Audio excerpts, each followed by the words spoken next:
अगर आप भी मुंबई और बेंगलोर के बीच खेला गया आईपीएल 2024 का सबसे बड़ा और रोमांचक मैच आपको पसंद आया हो तो हमारी इस वीडियो को दिल से एक लाइक जरूर कीजिएगा। दोस्तों, आईपीएल 2024 के सबसे रोमांचक 25वें मैच के लिए एक दूसरे के आमने सामने थी आईपीएल इतिहास की दो सबसे बड़ी टीमें। रोहित शर्मा के सामने चुनौती लेकर आए थे विराट कोहली। वानखेड़े के मैदान पर इस ऐतिहासिक घमासान के लिए पूरा स्टेडियम खचाखच भरा हुआ था। इस महासंग्राम के लिए जब सिक्का उछाला गया तब टॉस मुंबई के कप्तान हार्दिक पांड्या के पक्ष में रहा और उन्होंने टॉस जीतकर मेहमान बेंगलोर को पहले बल्लेबाजी करने का न्योता दिया। बेंगलोर के लिए उनके दो सबसे बड़े दिग्गज विराट कोहली के साथ कप्तान फाफ डुप्लेसिस रनों की बरसात करने के इरादे से आए थे।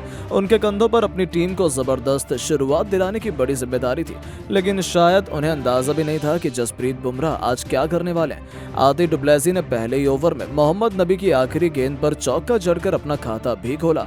डुप्लेसी तो मानो सिर पर कफन बांधकर उतरे थे। दूसरे ओवर में कुवैटजे के खिलाफ उन्होंने एक और जबरदस्त छक्का लगाया, लेकिन दोस्तों दूसरी तरफ किंग कोहली ज्यादा देर तक मैदान पर टिक नहीं पाए।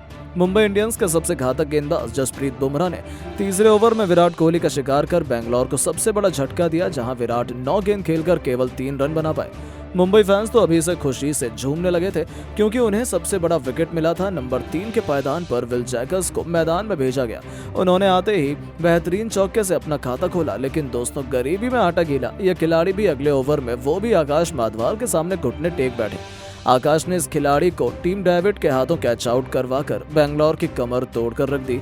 एक के बाद एक गिरे 2 विकेटों ने मुंबई इंडियंस को इस मैच में पूरी तरीके से बेंगलोर पर हावी कर दिया था। बिल जैकर्स 6 गेंद पर 2 चौके की बदौलत 8 रन बना पाए थे। मैदान पर कप्तान डुप्लेसी के साथ रजत पाटीदार के कंधों पर अपनी टीम की वापसी करने की जिम्मेदारी थी। हालांकि ये इतना आसान नहीं था। एक छोर से डुप्लेसी मैदान में चट्टान की तरह डटे हुए थे। वो मुंबई के गेंदबाजों का डटकर सामना कर रहे थे। 6 ओवर में बेंगलोर ने 44 रन 2 विकेट के नुकसान पर बना लिए थे। मुंबई इंडियंस अभी से मैच में शिकंजा कसने के लिए पूरी तरीके से तैयार थी, लेकिन दोस्तों इन दोनों खिलाड़ियों ने धीरे धीरे संभलकर अपनी टीम को तेजी से आगे बढ़ाना शुरू किया। 7वें ओवर में श्रेयस गोपाल के खिलाफ 10 रन बटोरकर उन्होंने बेंगलोर को 54 रनों तक पहुंचाया। जहां एक तरफ मुंबई के गेंदबाज विकेट की तलाश कर रहे थे, तो वहीं ये दोनों कहीं ना कहीं से हर ओवर में बाउंड्रीज बटोर रहे थे। डुप्लेक्सी के बाद रजत पाटीदार ने भी आक्रामक रुख अपनाना शुरू कर दिया।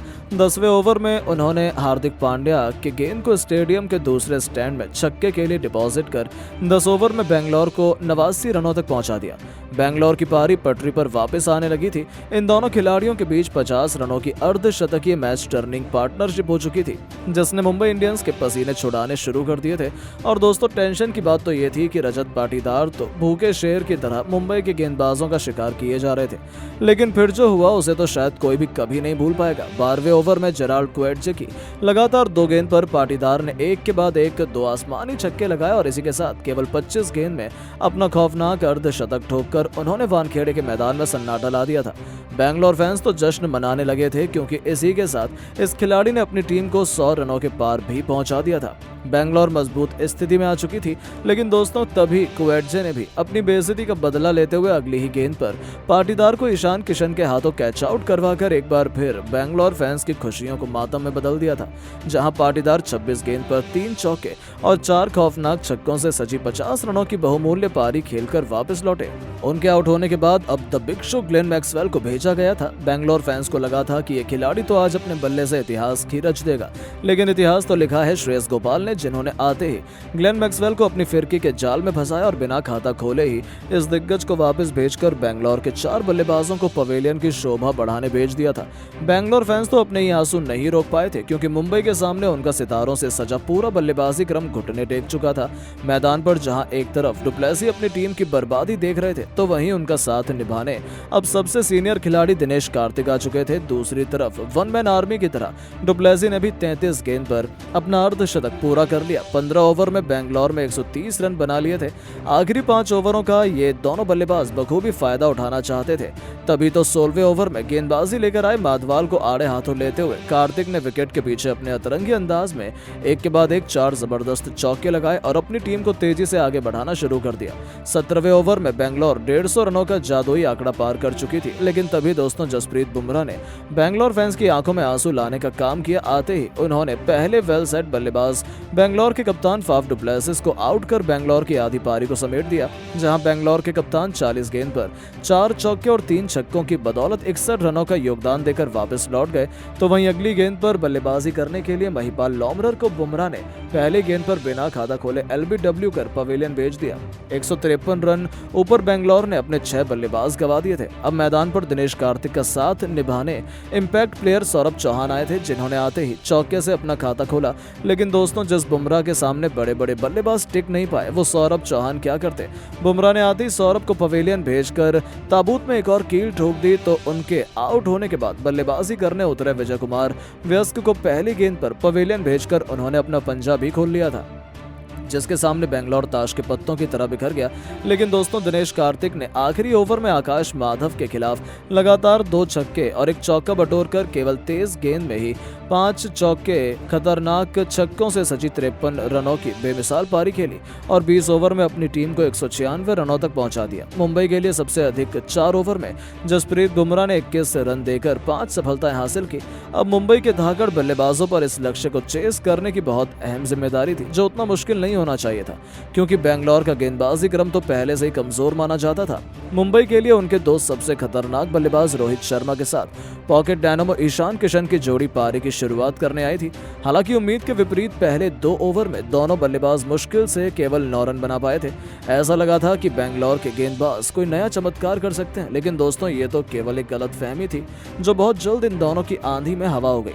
तीसरे ही ओवर में रिस टॉपले को आड़े हाथों लेते हुए ईशान किशन ने उनका स्वागत पॉइंट के ऊपर से जबरदस्त चौके से किया, तो इस ओवर में एक के बाद एक 3 चौके की हैट्रिक बटोरकर ईशान किशन ने अपना आक्रामक रुख दिखाना शुरू कर दिया था। तो किशन को घातक बल्लेबाजी करता देखकर रोहित ने भी अपने गियर में बदलाव किया और हिटमैन वाले अवतार में फिर ऐसी तबाही मचाई कि बेंगलोर के गेंदबाज क्या, बेंगलोर की जीत की उम्मीदें भी चकनाचूर कर दी। जी हां दोस्तों, चौथे ही ओवर में आकाशदीप की आखिरी गेंद पर उन्होंने छक्का जड़कर अपनी टीम को तेजी से आगे बढ़ाना शुरू किया।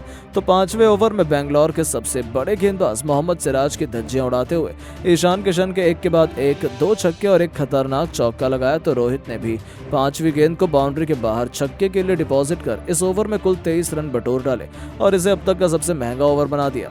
उनकी घातक बल्लेबाजी का नतीजा हुआ कि 5 ओवर में ही मुंबई ने 55 रन ठोक डाले थे। अभी से बेंगलोर फैंस मायूस थे, उन्हें अपनी शर्मनाक हार नजर आने लगी थी। मुंबई मैच में पूरी तरह से शिकंजा कसी हुई थी। तेज गेंदबाजों की पिटाई होते देख डुप्लेसी ने मैक्सवेल को पावर प्ले के आखिरी ओवर में गेंदबाजी में बुलाया, लेकिन आज तो दिन इन दोनों खिलाड़ियों का था। ईशान किशन ने मैक्सवेल की भी बेरहमी से कुटाई करते हुए इस ओवर में पहले उनका स्वागत चौके से किया, तो चौथी गेंद पर तूफानी छक्का लगाकर उन्होंने केवल 23 गेंद में ही अपना तूफानी अर्धशतक ठोक दिया था। 5वीं गेंद पर भी उन्होंने चौका लगाया और अपनी खौफनाक बल्लेबाजी से 6 ओवर में ही मुंबई को 72 रनों तक पहुंचा दिया था। अभी से मुंबई एक आसान सी जीत की तरफ बढ़ रही थी। 84 गेंद में उन्हें केवल 125 रन चाहिए थे, जो मुंबई के खतरनाक बल्लेबाजी क्रम के लिए उतना मुश्किल नहीं होना चाहिए। हालांकि तभी बेंगलोर ने ईशान किशन का शिकार किया। आउट होने से पहले ईशान ने 34 गेंद पर 7 चौके और 5 तूफानी छक्कों की बदौलत 69 रन बनाए थे। उनके विकेट के बाद तो बेंगलोर फैंस को लगा था कि बेंगलोर मैच में वापसी करेगी, लेकिन सूर्य कुमार यादव के इरादे तो कुछ और ही थे। मैदान में उतरते ही इस खिलाड़ी ने अपने बल्ले से तहलका मचाना शुरू कर दिया। 11वें ओवर में आकाशदीप की धज्जियां उड़ाते हुए पहले उनका स्वागत एक खतरनाक चौके से किया, तो ओवर की आखिरी 3 गेंद पर एक के बाद एक 3 खौफनाक ऐसे छक्के लगाए जिसने तो गेंदबाज का करियर ही तबाह कर दिया। इस ओवर में सूर्य ने कुल 24 रन बटोरे और मुंबई को बहुत जल्दी जीत दिलाने की ठान ली। हालांकि तभी अगले ओवर में खतरनाक लग रहे रोहित भी पवेलियन लौट गए। जाने से पहले उन्होंने 24 गेंद पर 3 चौके और 3 छक्के की बदौलत 38 रन बनाए। उनके आउट होने के बाद मैदान में उतरे हार्दिक ने आते ही पहली गेंद पर तूफानी छक्के से अपना खाता खोला, तो दूसरी तरफ सूर्य का बल्ला दहाड़ रहा था। देखते देखते इस खिलाड़ी ने 300 के स्ट्राइक रेट से तूफानी अर्धशतक जड़कर न केवल बेंगलोर को खून के आंसू रुलाए, बल्कि 15 ओवर से पहले ही इस मैच को खत्म कर उन्होंने बेंगलोर को इस सीजन में क्या बल्कि क्रिकेट इतिहास की सबसे शर्मनाक हार सौंप दी।